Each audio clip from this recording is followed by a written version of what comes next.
What is up, everyone? This is Sara G, and it is GenZ-Gab. Please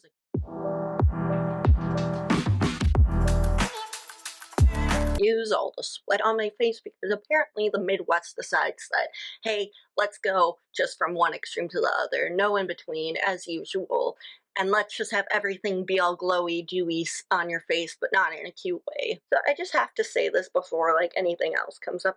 What the fuck is going on with all these grandpas putting their seed out in way more than they need to? I'm talking, yeah, Robert De Niro, Al Pacino, even Penelope Cruz. Her dad was, something. I mean, Enrique Iglesias' grandpa? What the frick? Like, I'm thinking through all these situations going on. And I'm like, I don't know how to talk to you. And yes, Nick Cannon's still a problem, like, but all this is just an ad for male birth control at the end of the day. Like, why they say women need to be careful, blah, blah. No, no, no, no, no, no, no, no, no, no, no, no. And the fact that you won't give women a lot of rights, F the patriarchy, yeah. But seriously, in all seriousness, nobody thinks this is a problem? Pacino is 83 with a 34-year-old child and 21-year-old girl with a 29-year-old. Sorry, I threw up there a little bit. Not because, but his daughter is like 5 years older than the newest baby mama. What in the hell is going on here? Not to mention that Robert De Niro, not finally, but has fully divorced his recent wife, whatever situation's going on there. Sorry, but even, it's still, there's so much ick going on. And here's the thing, you find this attractive? I mean, I know people are gonna be like, no, they're a gold digger. I don't know anymore. I mean, I've watched Modern Family enough to know, Gloria had serious daddy issues, but now, see, the thing is, though, she was still, I want to say she was, 30, 20-ish years apart from Jay. Yes, it's not great, and she was younger than Claire, but this is 70 plus years between, or not no, sorry, my math ain't mathing. 50, but still, and I know people are gonna be like, why'd you say the math ain't mathing? Because my brain and ADHD and the processing and the dyslexia, it's so fun. But seriously, this is not boys of the world. This is not what you aspire to be. Don't aspire to be any of the men that I just listed, okay? There is nothing about them, okay? They might have been decent entertainers, whatever, but no, as human beings, no. Okay, we put that in the past. We end it right there, but no, we ain't going back. Well, sorry, I've just been feeling so disturbed by it. And that's where it's just like, yeah, they try to pull away. Luckily, Argentina just added some stuff where they're now having the morning after pill. So congrats, Argentina, for that, because that was an impressive move, finally. And they say only finally, in a sense of, finally somebody's listening to what woman reproductive rights needs. Finally, we get a little bit of a bone thrown our way. But seriously, guys, the fact that they're also making men's birth control easier than women's, oh god, fuck that. But yeah, I'm not even, it's just so disturbing. It sends chills down my spine hearing about how these 60-plus-year-old men are having more kids. There's been a lot of stuff going on, and again, in the honor of, AAPI Heritage Month ending, obviously, we're going to get into the Monday Mood is the competitor from America Samoa last year that was on American Song, and it's just one of those where it kind of comes full circle. Again, Dwayne Johnson had a recent interview where he talked about what it's like being a man in society with depression, and then he also said a man of color, as well as he's half Samoan as well, so I think it just adds an extra layer. I know he's also half black, and I know that there's a lot going on within that community as well, and that we have to be mindful of as, people speaking out, because I'm saying we have to be mindful in the sense that we don't dismiss. Just don't dismiss, listen to others, and learn from others. I think we have a huge problem these days with that, especially because I'm talking about this when I'm looking at even the writer's strike. And yes, of course, I have to mention this yet again, because if I don't keep talking about it, then I mean, I don't have a lot to say, but then I feel like it's still not going through. And here's the thing, I have read so many articles, seen so many things, as well as understanding of the whole thing that is going on. And it's true. And Eva Longoria actually said something very cool lately about how a white man can lose so many, like $200 billion on something and still get rehired, but any sort of women that lost that amount wouldn't, and that's true. But I just wanted to talk about a little bit in this article that I saw recently. A Latino writer for The Office said it, and I truly believe it did have something to do with his race. And I think that we don't specify enough of like how not long ago things were, you know. And I think about this a lot just because even though I know I bring up like that I'm Irish and that we, have the privilege, yes, I recognize that, but I think still back about even to the 80s where it still wasn't the best. And I just kind of watched that stuff. And I've been watching a new show called Primo, which I think a lot of people should have seen by now or should look at. It's on Freevee, which is Amazon Prime. It's only 8 episodes, which is really sad in my opinion, because it could go more. But I joke all the time on here, but it's so true. Like, unless you've really been in this, like, top 5 group, and I know there's more than what I just list, but unless you've been in, like, the Hispanic, Latino, Irish, Italian, Balkan, Jewish kind of, like, like, where you get into those, and then Swana, like, I know there are more groups, but it's like they can be a wide variety of looks, etc. But until you've grown up in that crazy, psychotic, kind of borderline insane, I said psychotic, which is still insane, but unless you've grown up like where a family member, I think about this as my 3rd generation that I've hit. Like when you see your 1st and 2nd generation like your 1st generation that's a grandparent, and then you see your parents that are the 2nd generation, but kind of the 1st that get like all the things, but it's still very much the culture. And then by the time that you're 3rd, you're kind of fucked because now you're trying to fix everything else that's going on. But you see the relatability, the trauma, whatever you want to call it. But there's a scene in episode 4 that I think anyone can relate to that I've commented on. But the pettiness, like people say to me, like, you should grow up.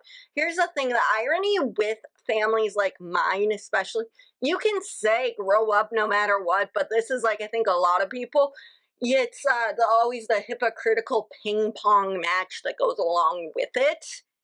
And I know everyone has at least one family member that's just freaking insane.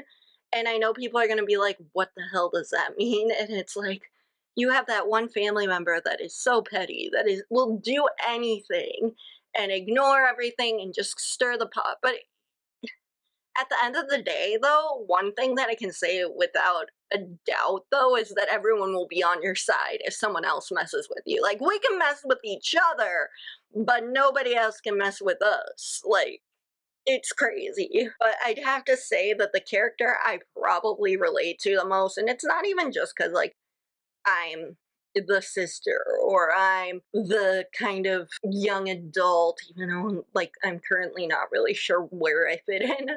Obviously Rafa and Drea are the ones that I probably relate to the most, in the sense that in a way the eldest daughter slash only daughter has to keep the peace, and even if it means being a little stressed out and strong-willed, speaking out, using your voice more. But Rafa definitely, I feel for him. Like, dude, I get that. Like, where you feel like you're constantly getting told an opinion by everybody else. And I wish, and I think a lot of people probably can relate to this, where I wish that, it would feel like you could make your own decision. But yeah, there's so much. When people talk about pettiness and revenge, there is stuff that you will never understand, I think. And could talk about it a little bit on here. But unfortunately, a little bit of hypervigilance comes along with big families too. And it's not good or bad, it just is what it is. And someday maybe I can write or tell my story and in a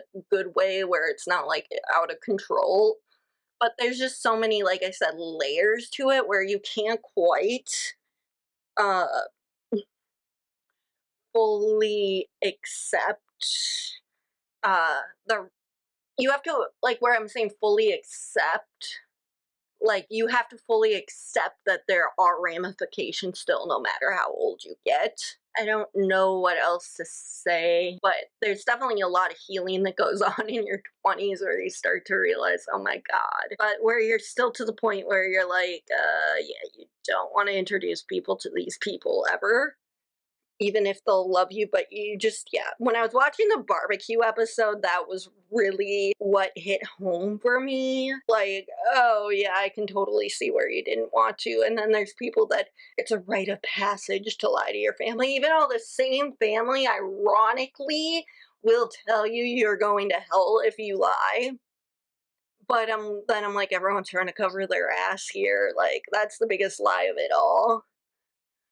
So yeah.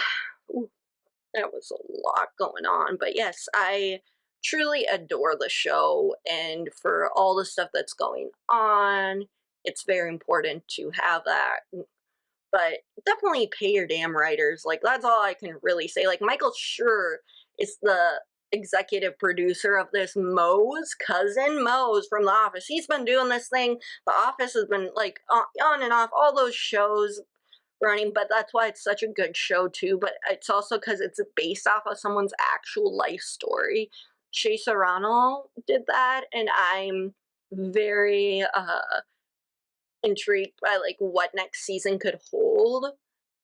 All of the actors are phenomenal. They gel well together. They're really funny. Of course, Rolly is the best. Like, he's hilarious. He's that scapegoat, but lovable. And at the same time, it's like nobody takes him seriously because he's on the younger end, because of and also all the stupid stuff he does. But of course, like, people go, how can Rafa look up to that guy?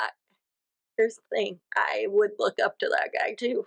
He's stupid, don't get me wrong. He's beyond idiotic in a lot of ways, and probably, like, closer to the youngest slash middle kid, where it's like you gotta keep stuff kind of going, before it explodes completely. But yeah, you just are someplace in the wrong time. But there's also good moments though where you don't expect.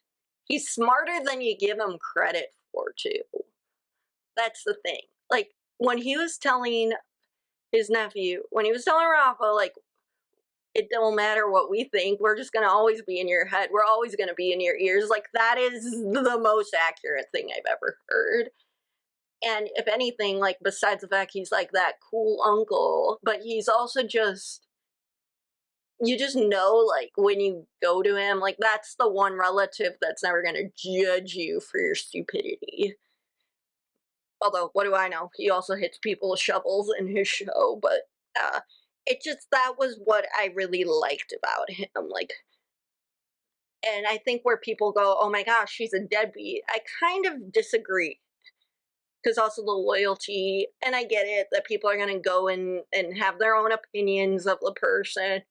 But yeah, I guess that's why I would say my favorite character would be him, because you feel like, yeah, he's stupid, but at least he's there, kind of. And you at least know you're not going to be judged or feel like you have to run away from him because you're going to get in trouble, because we've got plenty of those type of family members, and that is what that show does great. as well with. Like, it just really encompasses no matter how old you get, you can still get in trouble. So, but overall, just I really well-rounded show, and a lot of the actors just are very realistic. It was super funny though because the mom in that show, which I know, like I figured it out too, kind of, but I also just like, you have to figure out where this person's from. Like the guy who played Rolly, only reason that like I was like looking at him like constantly, and I was like, wait a dang minute, wait a damn minute. I'm like, oh yeah, you were the guy on Grey's. You were the guy that got killed off on Grey's.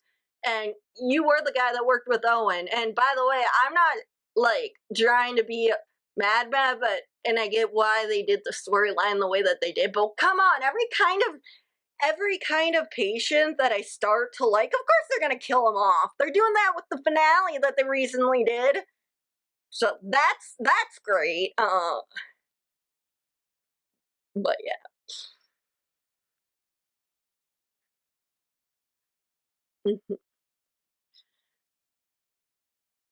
But it's like you go from 1 minute to seeing like him playing a war hero to the next, which I know that's acting, but to the next minute him playing this idiot, which is good, but it's like it just shows how good of range, because I'm like, okay, I really like this actor. He's doing a good job, and then suddenly it's like I like him even more in this next role. And maybe it's just because I do not like Owen Hunt whatsoever, so the more that I see of those scenes, the more I get like my blood boiling, even though what he did wasn't actually the worst thing. So I just have mixed emotions all the time, clearly.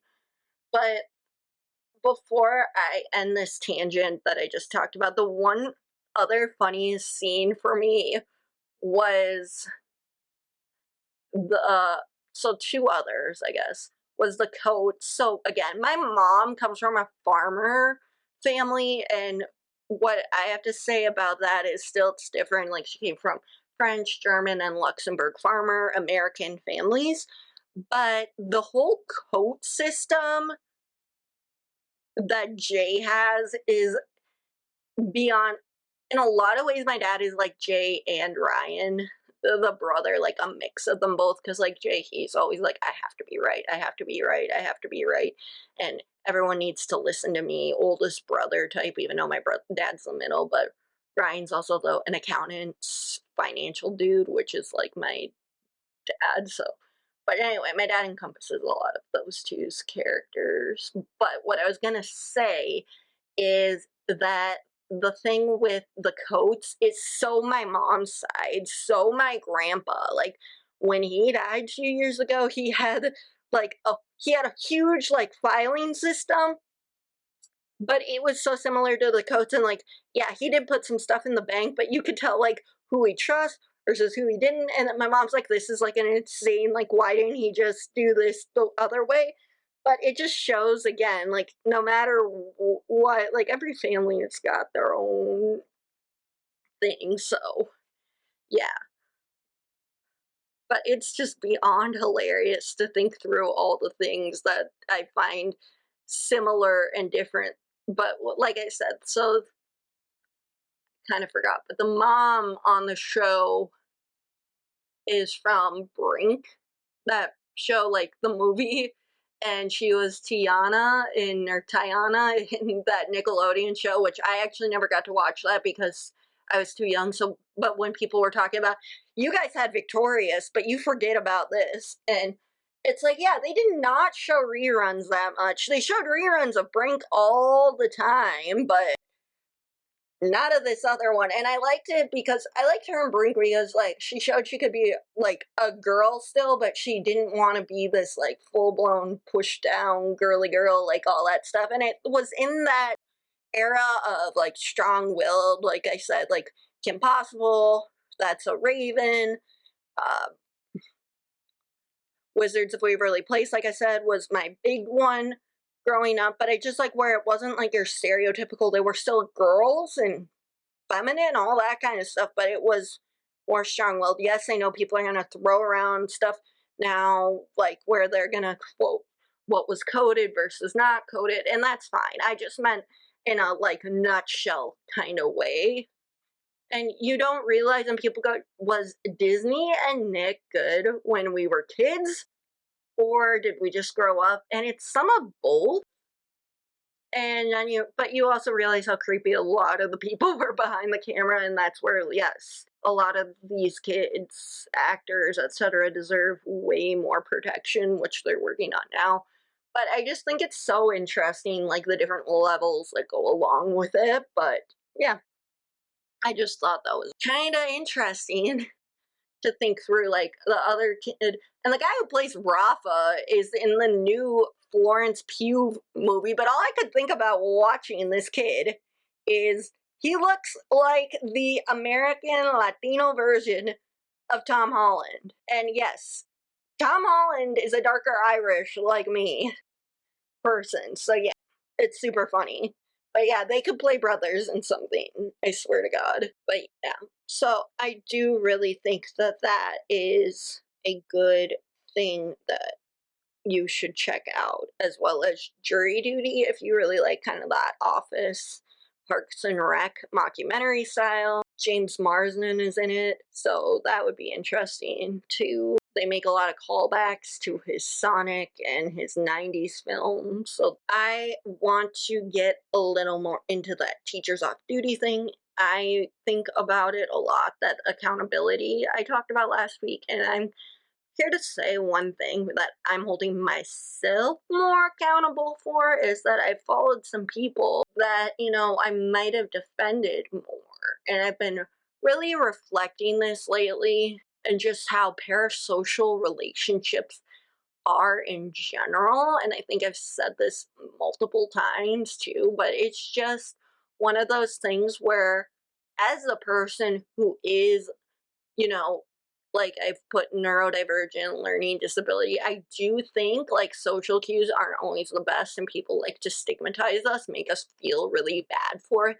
So even if we're trying to put together a good apology or a good way of wording something, I know that it's never going to be 100% correct. I learned to try to deal with it more through a lot of tactics or whatever. But one thing that still bothers me is that, yes, I don't want us to be here to weaponize it, use it as a weapon, because a lot of people do that. And I wanted to touch on the Sia thing recently because that came out, and I totally agree with what is being said, that she's going to use it to weaponize and try to, get everyone to sweep under the rug what she did. And I totally see where people are saying the white woman's tears are very scary for safety of a lot of other things.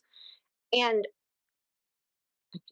I am going to just talk about where maybe I didn't think it was going to be like white women's tears, but I, again, have rejection sensitivity dysphoria. And when I get really overwhelmed, I start sometimes not reacting the best way. And I do really genuinely want people to see that. And I think about the Chris Rock slap more and more every time, where he, yes, doesn't get social cues, all that kind of stuff.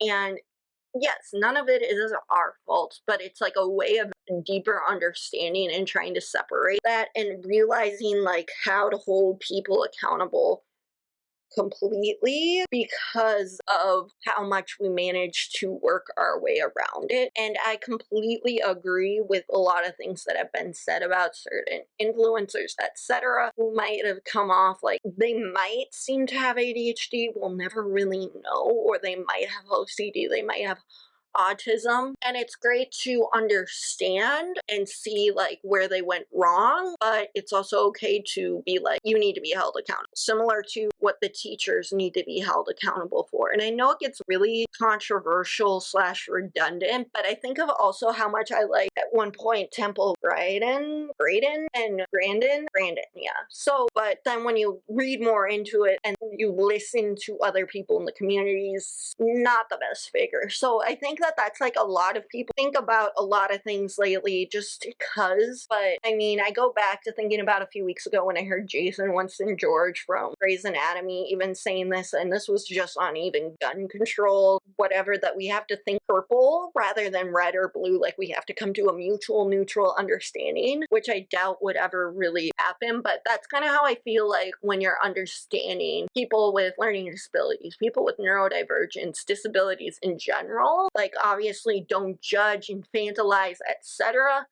but also try to tailor to what level, like, and I know levels suck. It's kind of like a lot of other things in the world, like, that they're trying to abolish, but I'm just saying, like, for a person like me that's higher functioning, obviously, yeah, you could call me out. There's also a tone you should bring up when calling out, because yes, while I do see a bunch of other things that people could say to me that are, you know, probably true, mean, whatever, and but still maybe a little accurate for me, here's the thing. I try not to, like, I think I'm still being nice when I'm blunt. It's taken a while to learn that, but as an ADHD person, I get burnt out super quickly. Again, like, if I'm really comfortable with you, yeah, then I won't get as burnt out, but I need some time to think and process and verbally process, you know? And that's where a system isn't made for me and talking things through. So I say the wrong words a lot, and I'm glad people in my life have been able to call me out on that. But it's just one of the things that is obviously going to have a lot of nuance and topics that we deal with here and there. But I just needed to say that, get that off my chest, even if it's a little confusing, because personally, this isn't even me trying to cover my ass. This is me slowly starting to realize, like, once people that you really respect make it big, suddenly it makes me nervous, because then it's like they don't have accountability anymore and they can say whatever they want. And I still don't follow everyone that I think I should follow, but it's just a never ending battle inside of me, where it's also that where people pleasing comes into it that I have to unlearn, where if I unfollow this person, does that make me bad? Does that make me a bad person? Whatever. But it's like, if they don't follow you back, and I know that's not every rule of thumb as well, and I know that this kind of gets weird to talk about, but it's true. You don't owe anyone anything, and I think that that attitude needs to be more accepted. And before anyone says rudeness, whatever, I think that we've followed a long time that expectation, especially like women. And, you know, when I'm thinking about all this stuff that's going on, like the Weinstein case, the Danny Masterson case, that mom who of two children's case, there's just so many lists where it's like, again, a white man, again, and we're still whatever about it, and it's disgusting. But I just want us to speak a little bit on that as, you know, we wrap up here, because I've started to really just, I think, understand more on both sides rather than just this is right and this is wrong. And it's listening. And the reason, though, that last week I was so upset, and why I'm continuously so upset, is I just don't want things swept under the rug anymore. I don't want things to be kind of just, it is what it is, because that's what people always say to me. I don't want things to just be stand still, if that makes sense as well. I just want more conversations, more accountability, more reason, and yeah, that's, again, strong sense of justice, ADHD, OCD stuff. But I want just more of a conversation, and there was a very good account that I just started to follow, and then I'm going to listen to their podcast too, but I think it's like neurodivergent parents, and yes, they are doing documentary series. It's really good, and I think to myself a lot of times that this is exactly what they're trying to say. It's not that we want everyone to, well, we want everyone to accept, yes, completely, but just understand. It's just a different, like, the whole line that goes along with it. Like, as a world, we are really selfish and far behind, and I know that people are gonna look at me like, what do you mean by that? But it's like, you can't, I'm gonna bring back again the Writers Guild, and then the SAG actors who are kind of that middle class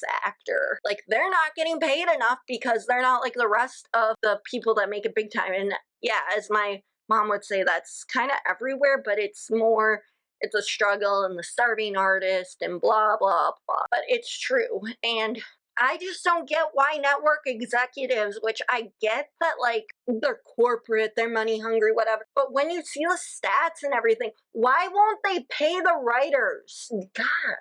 It's like the fact that stuff is halted till January. Are you kidding me right now? So yeah, and it's just like another full circle moment in my mind. It's just where it's like we completely try to sweep under the rug all those problems. And don't even get me started on Maddie Healy and Taylor Swift. Again, I did not like Taylor Swift always that much. Did I think she had some decent melodies and some bops here and there? Yes. But did I think that she was kind of like questionable? 100%.